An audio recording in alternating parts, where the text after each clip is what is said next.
Hello my to family, good morning.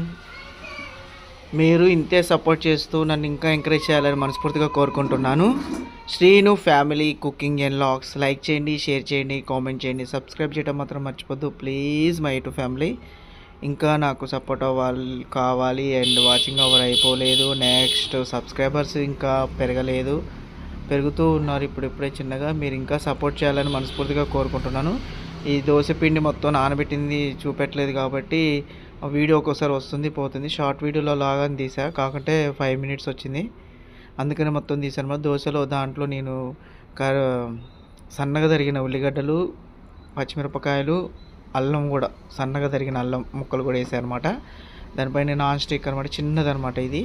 అందుకని oil కొద్దిగా నాకని చెప్పేసి కొద్దిగా ఎక్కువ వేసుకుంటున్నాను. ఆయిల్ ఎక్కువ తినకూడదు, కాకుంటే దోశలోకి ఆయిల్ ఎక్కువ ఉంటేనే మనకి కమ్మగా అనిపిస్తుంది కాబట్టి అందుకని ఒక పక్క వీడియో తీసుకుంటూ తీసేలోపు ఏంటి జారుతుంది అనమాట. అది చూసారు కదా, ఎక్కువ రోస్ట్ కాకుండా అట్లా చేస్తే అది ఏంటంటే మూత పెట్టామనుకోండి మంచిగా లోన్ అనేది ఉడికిద్ది అనమాట. పిండి ఒకటి ప్లస్ పచ్చిమిరపకాయలు, ఉల్లిగడ్డలు, అల్లం వెల్లుల్లి అంటే అల్లం ముక్కలు చూసారు కదా. అగో నేను స్టార్ట్ చేయటం ఆలస్యం, మళ్ళీ ఎమ్మటే చెత్త బండి వస్తూనే ఉన్నాయి, స్టార్ట్ అయినాయి అనమాట. అయితే మీరు మాత్రం కంపల్సరీగా ఇలా ఒకసారి సన్నగా తరిగినాయి అలా చేసేసి వేసుకొని తింటే మాత్రం చాలా కమ్మగా ఉంటుంది. అల్లం ముక్కలు సన్నగా, ఉల్లిగడ్డ ముక్కలు సన్నగా, పచ్చిమిరపకాయ ముక్కలు సన్నగా అనమాట తరిగి వేసుకుంటే నాకు అట్లా తిప్పటం రావట్లేదు, ఎందుకంటే ఒక చేతితో వీడియో తీసుకుంటూ ఒక చేతితోని చేస్తున్నాను కదా, అందువల్ల అనమాట. అవి చూడండి ఎంత మంచిగా ఊపడుతుందో. చాలా అంటే చాలా కమ్మగా, చాలా టేస్టీగా ఉంటాయి. మీరు కూడా ఒకసారి ట్రై చేయండి. చాలా అందరికీ తెలుసు కాకుంటే ఇంకా బాగుంటాయి. దాంట్లో జీలకర్ర కూడా వేయచ్చు అని మీరు అనొచ్చు, కాకుంటే జీలకర్ర పొడి పట్టే మొత్తం మర్చిపోయి నిన్న, అందుకని జీలకర్ర వేయలేదు. కాకుండా ఇట్లా మూత పెట్టడం వల్ల చాలా మంచిది అనమాట.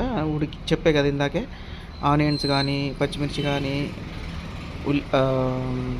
అల్లం ముక్కలు కానీ మంచిగా ఉడికిద్ది అనమాట, ఉడికినట్టుగా ఉంటుంది అనమాట. కొన్ని దోశలు వేసుకుంటే గట్టిగా పలసగా కావాలని చెప్పేసి వేసుకుంటారు, కానీ అవి గట్టిగా ఉంటాయి అనమాట. ఫస్ట్ తినేటప్పుడు మంచిగా అనిపిస్తుంది, కానీ తర్వాత మళ్ళీ తినబుద్ధి లేవు, ఒక్కటి కన్నా ఎక్కువ తినలేవు అనమాట.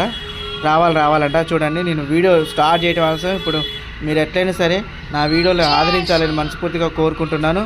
చూడండి తట్టల్లోనూ బుట్టల్లోనూ కంపల్సరీగా నన్ను ఆదరించాలని మనస్ఫూర్తిగా కోరుకుంటున్నాను. Srinu family cooking and logs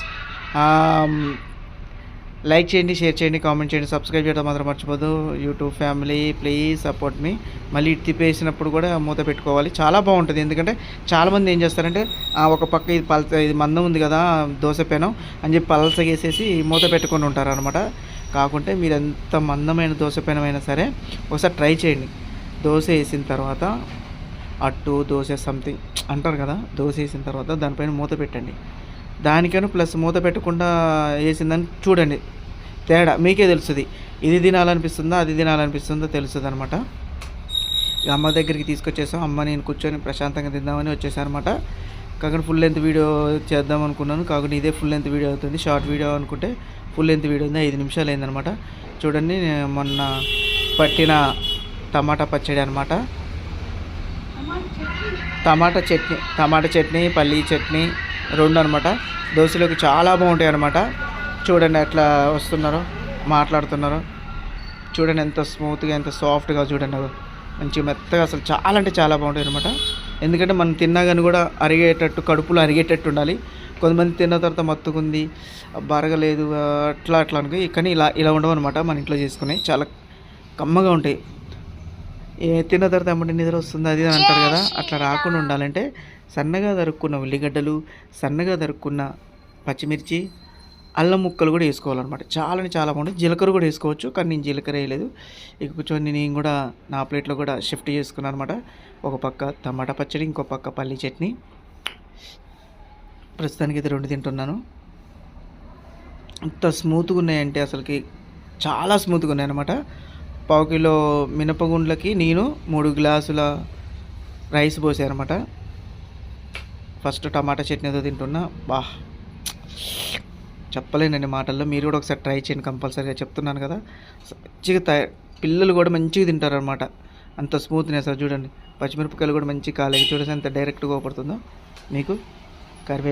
కరివేపాకు అస్సలు పోనీయండి. కరివేపాకు కానీ కొత్తిమీర కానీ నేను అసలుకి ఏది వదలను, కంపల్సరీ అన్నీ తింటాను అనమాట. ఎందుకంటే నాకు ఇష్టం, అలా వేస్ట్ చేయటం అనేది ఇష్టం ఉండదు. ఎంత కమ్మగా ఉందంటే మాటల్లో చెప్పండి, ఎంత కమ్మగా ఉందనమాట. నాకు మళ్ళీ మీకు చెప్తూ ఉంటే మళ్ళీ నోరు ఊరుతుంది. చూడండి అని కూడా మీకు చూపెడుతున్నా. చాలా బాగుంది, చాలా అంటే చాలా బాగుంది. ప్లీజ్ సపోర్ట్ మీ Srinu family cooking and vlogs. Like చేయండి, షేర్ చేయండి, కామెంట్ చేయండి, సబ్స్క్రైబ్ చేయడం మర్చిపోవద్దు. Bye bye.